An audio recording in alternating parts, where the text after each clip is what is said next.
Hi, we recently reviewed the Washington Statewide Reentry Council. We found the council has performed most of its statutory duties. However, without a strategic plan or measurable goals, the focus of its efforts is unclear and its impact cannot be evaluated. Hi, I'm Amanda Edrick. And I'm Ashley Chanel. We're staff to JLARC. The 15-member Reentry Council has 2 staff and is supported by the Department of Commerce. It focuses on reentry, which is the transition from incarceration back to the community.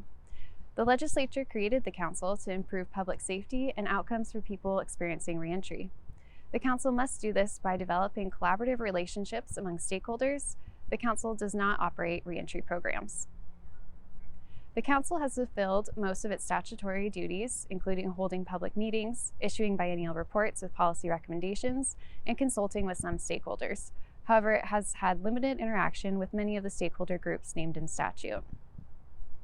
The council has had frequent interaction with individuals who have experienced reentry, the Department of Corrections, and the Governor's Office. Individuals with reentry experience and service providers are often invited to present at council meetings. Council staff confer with DOC about activities and the Governor's Office about council appointments.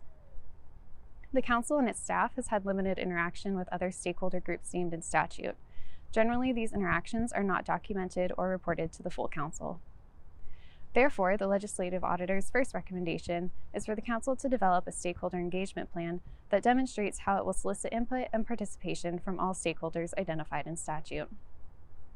The legislature expected that JLARC's evaluation would be informed by the council's own performance objectives and benchmarks. The council has discussed the need for these measures, but has not adopted them. Best practices for performance measurement start by linking an entity's activities with desired outcomes. The council also lacks a strategic plan to focus its efforts. A plan would help the council identify desired outcomes, develop activities to achieve outcomes, establish performance measures, monitor their progress, and adjust the plan accordingly.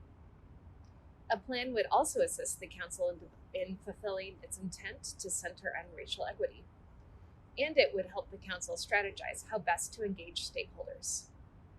The legislative auditor's second recommendation is the council should develop a strategic plan to guide its activities, recommendations, and spending.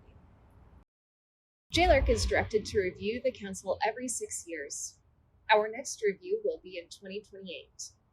To support that and to assess and communicate its own progress, the council should ensure any strategic planning work includes objectives, goals, and performance measures. You can learn more by reading the full report on our website.